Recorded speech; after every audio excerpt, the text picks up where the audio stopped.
የተናናሾቹ ሉሲዎች ታሪካዊ የዓለም ዋንጫ ህልም ትናንት ከሸፈም። የኢትዮጵያ ሴቶች ከ17 ዓመት በታች ብሔራዊ ቡድን በሞሮኮ ለሚካሄደው የዓለም ሴቶች እግር ኳስ ውድድር ለማለፍ ተቃርቦ የነበረው ታሪካዊ ህልም ትናንት በሜዳውና በደጋፊ ፊት እውን ሳይሆን ቀርቷል።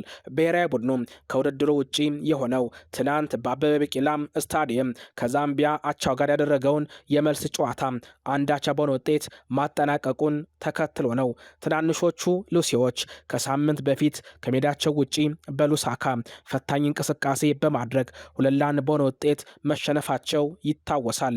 ይህ ተስፋ ውጤት መኖሩም ታዳጊዎቹም የመልሱን ጨዋታ በሜዳቸው አሸንፈው በታሪክ ለመጀመሪያ ጊዜ ለዓለም ዋንጫ ያልፋሉ የሚል ጽኑ ቅድመ ግምትና ጉጉት በብዙዎች ዘንድ ያሳድሮ ነበር። ነገር ግን ትናንት በአበበ ቢቂላ ስቴዲየም በዝናብ በተካሄደው ጨዋታ በተቃራኒው ተጠናቋል።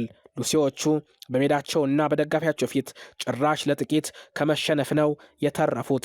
የዛምቢያ ብሔራዊ ቡድን በ46ኛው ደቂቃ ላይ ባስቆጠሩት ጎል እስከ 87ኛው ደቂቃ ድረስ 1-0 እየመሩ ጨዋታውን ተቆጣጥረውት ነበር። ቡድናችንን ከባዶ መሸነፍና ከሜዳ ላይ ሽንፈት የታደገችውን ያቻነት ጎል በ88ኛው ደቂቃ ላይ ምህረት አየለም ያስቆጠረች ሲሆን ጨዋታውም 1-1 በሆነ ውጤት ተጠናቋል።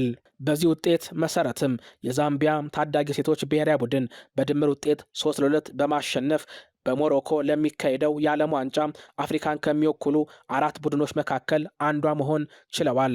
ከዛምቢያ በተጨማሪም ናይጄሪያ፣ ኬንያ፣ ዩጋንዳ ለዓለም ዋንጫው ማለፋቸውን አረጋግጠዋል። ካለፉት 4 የአፍሪካ ሀገራት መካከል 2ቱ ኬንያና ዩጋንዳ ከምስራቅ አፍሪካ በመሆናቸው ደግሞ የእግር ኳስ መዋቅራቸውን በሴቶችም እያሳደጉ ለመዛታቸው ማረጋገጫ ሆኗል። ኢትዮጵያ ታዳጊ ሴቶች ቡድን በወሳኙና በመጨረሻው የዙር ማጣሪያ ከዓለም ዋንጫ ውድድር ውጭ ሲሆን ያሁኑ ለሁለተኛ ጊዜ ነው። ከዚህ ቀደም በ2014 ዓመተ ምህረት በአሰልጣኝ ፍሬው ኃይለ ገብርኤል እየተመራ ከናይጄሪያ ጋር የመጨረሻውን ዙር ላይ ደርሶ በሜዳው 1-0 በሆነ ጠባብ ውጤት ተሸንፎ ከውድድሩ ውጪ መሆኑ ይታወሳል። ዘንድሮ ለሁለተኛ ጊዜ ከጫፍ የደረሰው ህልም እውን ሳይሆን ቀርቷል። ቡድኑ በሁለቱም አጋጣሚዎች ከውድድሩ ውጪ የሆነው ወርቃማ የሆነውን የሜዳ ተጠቃሚነት ተጠቅሞ ማሸነፍ ባለመቻሉ ነው።